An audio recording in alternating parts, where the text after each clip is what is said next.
Buenas tardes, mi nombre es Cristian Mendoza, estudiante de la Maestría de Gerencia Empresarial de la Universidad Fermín Toro, Grupo Saya número 23, y hoy les voy a conversar un poco acerca de lo que es la gerencia estratégica y la planificación estratégica.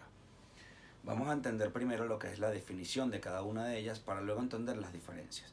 Primero, la gerencia estratégica es un conjunto de herramientas que van a permitir la administración de recursos de manera efectiva para determinar y definir los objetivos que tenemos dentro de una organización y de esta manera establecer todos los mecanismos que vamos a seguir para la consecución de estos objetivos. Mientras que la planificación es la puesta en marcha o la ejecución de estas estrategias. Es decir, vamos a abordar la planificación desde un punto de vista micro. Ahora observamos las diferencias. La gerencia estratégica se enfoca en lo que es la visión, es decir, cuál es la visión de la empresa, hacia dónde va, qué es lo que quiere, mientras que la planificación se enfoca en lo que es la misión, es decir, hacia dónde voy, cómo vamos a lograrlo, cuáles son los objetivos y parámetros para llegar a ello. La gerencia estratégica se enfoca en el ambiente interno, es decir, el recurso humano, físico y financiero que tenemos para la consecución de objetivos. Mientras que la planificación estratégica se enfoca en los ambientes externos, es decir, todas las variables externas a la empresa que van a modificar nuestro proceder. La gerencia estratégica es descentralizada, participativa. ¿A qué nos referimos? No solamente existe una gerencia, sino que también existen sugerencias, líderes y sublíderes, que entre todos van a lograr el objetivo. Mientras que la planificación estratégica es centralizada, es gerencial. ¿A qué nos referimos con esto? Que no existe un proceder si no existen jefes, si no existen personas, gerentes, subgerentes y líderes que van a determinar, dirigir y determinar el proceder durante los planes que se van a ejecutar para la consecución de los objetivos de la empresa. Y por último, la gerencia estratégica es anticipativa y proactiva. Ella anticipa todo lo que van a hacer los procederes, todo lo que van a hacer los ambientes externos e internos que van a modificar nuestro proceder y nuestro mercado, y de manera proactiva también van a modificarlo. Mientras que la planificación estratégica es adaptativa. ¿A qué nos referimos con esto? Que no es lineal, es decir, que durante la planificación estratégica vamos a ir adaptando nuestros métodos y nuestros recursos para poder conseguir nuestros objetivos. Para entender un poco mejor acerca de esto, tenemos que estudiar el devenir histórico y la cronología de todo lo que fue el pensamiento estratégico de las empresas. En primer lugar, vamos a estudiar lo que es el estilo de planeación que se dio entre los 60, 70 y hasta el año de 1983. Dentro de este proceso, entendemos de que cuál es la característica fundamental, el comportamiento lógico y predecible. Las empresas entendían y los gerentes entendían de que el comportamiento del mercado era lógico y se podía predecir. Pero obviamente los fracasos del mercado, la caída de la bolsa, dieron a entenderle a todos ellos por las malas de que esto no es así. Dentro de esta corriente de pensamiento encontramos dos grandes matrices, entre las que está la matriz de crecimiento BCG, que vamos a entender que es el Boston Consulting Group, o es la matriz también denominada crecimiento participación en el mercado, en la cual se denominaban cuatro variables, lo que era estrella, interrogación, vaca, perro, en la cual iban a determinar lo que era el alto crecimiento, el bajo crecimiento en la industria y cuál iba a ser nuestra participación en el mercado dependiendo a la cantidad de dinero a invertir o la inversión y en su defecto el retorno que estábamos esperando. Y por otro lado, la matriz 3x3, que es la matriz también de General Electric, en la cual ellos, de una manera un poco a consecuencia de esto, pero de una manera más razonable, entendían que podíamos equilibrar nuestra posición competitiva en el mercado para poder hacer parte del mismo. ¿Cómo? Equilibrando, invirtiendo o retirándonos del mercado, dependiendo de lo que fuera la circunstancia. Esas matrices de las cuales conversábamos anteriormente fracasaron. ¿Por qué?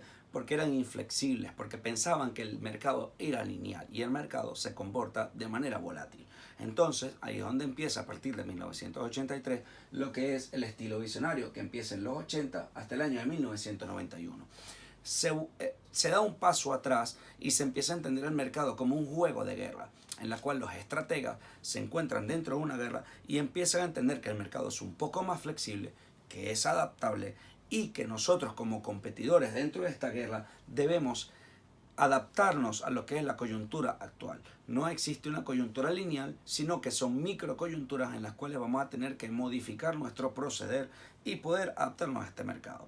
Posteriormente vamos a ver cómo este estilo nuevamente fracasa por muchas coyunturas globales, entre las cuales encontramos la caída de la bolsa nuevamente, pero más que todo es porque son modelos superficiales y muy ambiguos, en las cuales se quiere decir que ni los empresarios ni los consumidores entendían hacia dónde iban. No estaba clara una misión y una visión.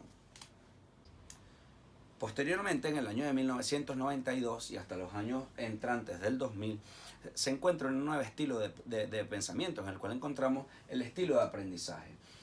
¿Cuáles son las palabras clave? Tenemos flexibilidad, desbloqueo de estructuras y de procesos. Pero quiero añadir una más, que es la palabra reestructuración y reingeniería, y sobre todo liderazgo. Aquí es cuando se empieza por primera vez a hablar, junto con Petersen, de lo que es el liderazgo compartido. Dentro de las estructuras ya no se ve una estructura lineal en la cual había jefe, dueño de empresa, CEO, gerentes y trabajadores. Ahora se empieza a hablar que dentro de las gerencias existen sugerencias, líderes y microliderazgos, en donde sin ninguno de ellos, si ellos no interactúan de manera conjunta, no se pueden alcanzar los resultados. Este estilo de pensamiento, este estilo de aprendizaje, no es que fracasa, simplemente mutua y evoluciona. Una vez que vemos cómo avanzó, cómo mutó y cómo se transformó ese estilo de pensamiento de lo que fue el aprendizaje, nos encontramos con los nuevos paradigmas, que vamos a hablar que son desde 1990, mediados de 1990 hasta el año 2000 y consiguiente. Dentro de estos nuevos paradigmas encontramos lo que es, ¿cuál es la palabra clave? ¿Quiénes somos y a dónde vamos? Aquí es cuando por primera vez se está dando una importancia muy grande a lo que es la misión y la visión de la empresa. Entonces encontramos estrategia de crecimiento de Kotler. Kotler establece que existen dos maneras de crecimiento, en las cuales encontramos la matriz de Hansoff, en la cual se habla de una estrategia de crecimiento intensiva, en la cual hablamos de 4 variables, lo que es la penetración en el mercado, el desarrollo de productos, el desarrollo de mercado y la diversificación. ¿A qué nos referimos con esto? A que tenemos que abordar el mercado, entenderlo y saber entender cuál es el momento de penetrar en el mercado, atendiendo primero un estudio previo de qué tipo de mercado es, cuál es nuestra ventaja en ese tipo de mercado. Posteriormente, cuándo tenemos que desarrollar productos y cuándo nos tenemos que hacer competitivos, y una vez que estamos dentro del mercado, cuándo debemos diversificar para ampliar nuestro nicho de mercado. Y estrategias integrantes en las cuales hay una manera adelante, cuando tienes que establecer control sobre distribuidores, atrás, cuando tienes que aumentar lo que es el control sobre proveedores, y horizontal, cuando aumentas el dominio sobre tus competidores. Dentro de esos nuevos paradigmas que encontramos de lo que es el enfoque estratégico, la planeación y la gerencia estratégica, nos encontramos con lo que es las estrategias de Porter. Dentro de esto es la primera vez que se habla de la segmentación del mercado y de micromercados. Porter nos dice que debemos aprovechar el momento preciso y saber identificar el momento preciso para abordar lo que es todo un sector o un nicho de mercado. Es decir, hay que segmentar para saber en qué momento es el preciso para poder entrar a un mercado específico y posteriormente diversificar.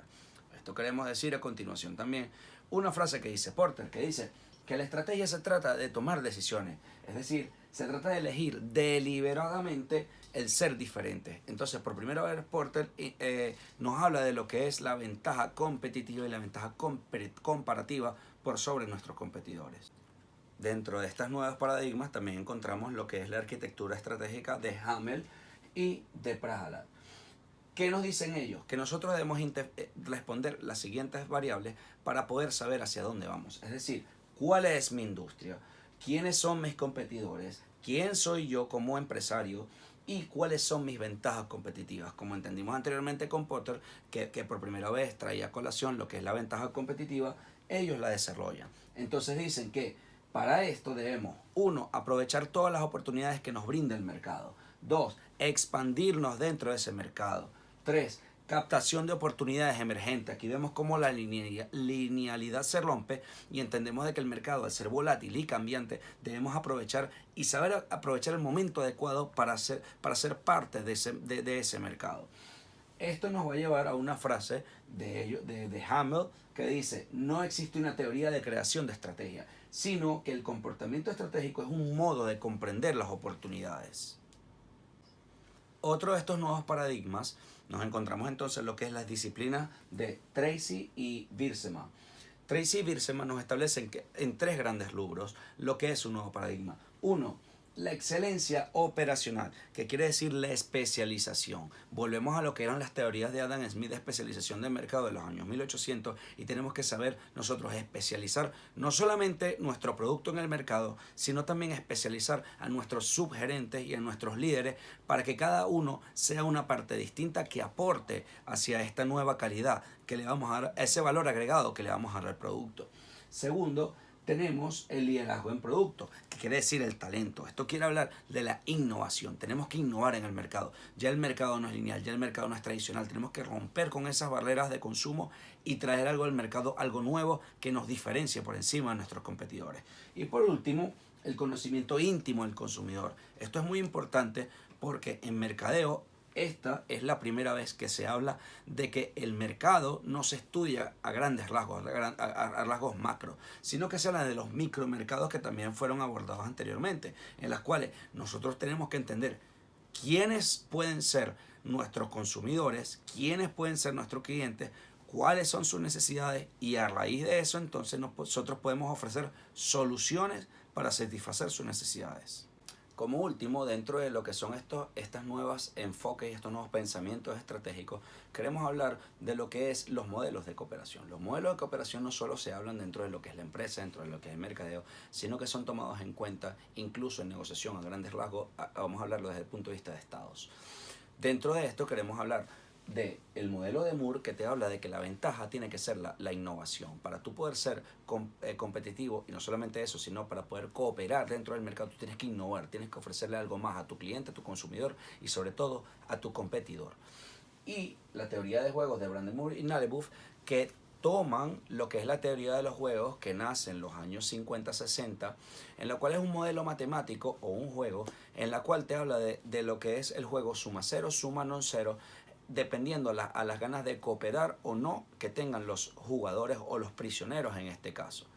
Si un prisionero coopera y el otro no, se obtiene beneficios solamente para uno. Si uno coopera y el otro coopera, se obtienen máximos beneficios. ¿Qué quiero yo acotar con esto? Algo muy sencillo. Esta es una teoría muy idealista. ¿Por qué? Porque primero, no siempre los actores están dispuestos a cooperar. Segundo, no siempre el escenario es igual a la hora de cooperar. Tercero, no a los actores les conviene siempre cooperar. Y cuarto, existe la ventaja que tiene uno sobre el otro para poder cooperar. Y por último, también existe la competencia desleal. Entonces, la cooperación, para poder ser estudiada, no se puede ver como desde un punto de vista matemático, algo sumamente objetivo, sino que hay que estudiarlo desde el punto de vista personal, yo como empresario, cuáles son mis ventajas, cuáles son las ventajas de mi competidor y en qué momento me conviene cooperar, hasta dónde me conviene cooperar y en ese punto yo poder sacar todos los resultados y todos los beneficios posibles. Una vez comprendido lo que fue el devenir histórico y la cronología del pensamiento estratégico, vamos a hablar ahora de lo que son las etapas. Primero quiero abordarlo desde un punto de vista macro o desde un punto de vista piramidal, en la cual tenemos tres grandes rubros. El primero es que todo empieza por una planeación normativa, es decir, entender cuál es nuestra misión, nuestra visión y los valores de nuestra empresa. Una vez que tenemos esto entendido, pasamos a lo que es la planeación estratégica, es decir, la formulación de estrategias que nos van a permitir trazar objetivos, trazar metas y todas las iniciativas que permitan la consecución de esta visión y de estos objetivos que queremos obtener. Y por último, una vez tenemos lo que es la ejecución estratégica, una vez que tenemos formulada nuestra estrategia, debemos ejecutarla. Aquí es donde entra valor todo lo que es la planeación estratégica, en donde posteriormente se hace un Balanced Scorecard, es decir, se estudian los indicadores de gestión que nos van a arrojar los resultados positivos o negativos de todo lo que fue la planeación normativa, planeación estratégica y planeación operativa. Otros autores lo dividen en 12 pasos, en los cuales encontramos objetivos, estrategia y misión, investigar las fortalezas y debilidades externas, fortalezas y debilidades internas, visión de la empresa, generar y evaluar posibles alternativas, fijar objetivos, fijar estrategias, fijar metas, fijar políticas, asignar recursos, analizar bases internas y externas, por último, medir los resultados y reiniciar el ciclo. Yo lo que quiero aportar a esto, yo no comparto para nada todo esto. ¿Por qué? Por algo muy sencillo. El proceso no necesariamente es cíclico y no necesariamente es lineal. En cualquiera de estos pasos se puede romper el proceso, debemos reestructurar y podemos volver a empezar. En cualquiera de estos pasos podemos volver a reiniciar y a reestructurar nuestro proceso. En cualquiera de estos pasos debemos volver a estudiar lo que son nuestra misión y nuestra visión. Por último, queremos hablar de lo que son los beneficios y consideraciones generales o conclusiones acerca de lo que es la planificación estratégica. La planificación estratégica, primero que nada, nos permite una adaptación proactiva. ¿Qué quiere decir esto? Que a medida que nosotros trazamos estrategias macro, tenemos que irlas adaptando a medida que el mercado va cambiando. El mercado hoy en día se entiende como que no es nada lineal, sino que es volátil. Entonces, para esto tenemos que ir adaptando a medida que va cambiando el mercado todo lo que son nuestras herramientas, nuestro discurso y nuestro proceder para poder alcanzar nuestro objetivo. Segundo, tenemos la creación de equipos de trabajo. La planificación estratégica te permite encontrar sugerentes, líderes y micro líderes que te van a permitir en conjunto alcanzar esos objetivos. Tercero, toma de decisiones racionales. Esto es muy importante porque a medida que el mercado va cambiando, nosotros no podemos ir tomando decisiones a la ligera, de manera pasional, sino que todo tiene que ser de manera consensuada y saber hacia dónde vamos. Eso nos va a permitir saber por qué estamos tomando las decisiones que estamos tomando en un momento específico. Cuarto, optimización de tiempo y de recursos. Tiempo es dinero, recursos es dinero, tanto humanos como físicos, entonces tenemos que utilizarlos de la mejor manera posible. Quinto, establece prioridades. Esto viene desde arriba de la pirámide. Si recordamos, tenemos una misión o una visión, entonces tenemos que establecer las prioridades para poder alcanzarlas.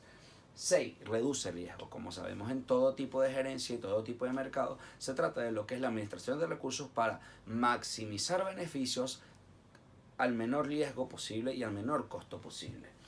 Séptimo, identifica potenciales, no solamente de mercado, sino que también identifica potenciales de recursos humanos que tienes dentro de tu empresa. Y por último, aumenta el retorno de la inversión. Si hay una inversión, esperamos un retorno. Si no, estamos destinados al fracaso. Como conclusiones tenemos que hoy en día no se puede concebir ninguna empresa ni ninguna gerencia sin ninguna correcta planificación estratégica, y sobre todo si un gerente y si un estratega no entiende de que tiene que ajustarse a medida que el mercado va cambiando. El mercado va girando y nosotros debemos entenderlo, comprenderlo y saber adaptar todas esas herramientas que vamos a utilizar para poder alcanzar nuestro objetivo. Muchas gracias, espero que les haya gustado mi exposición y hasta la próxima.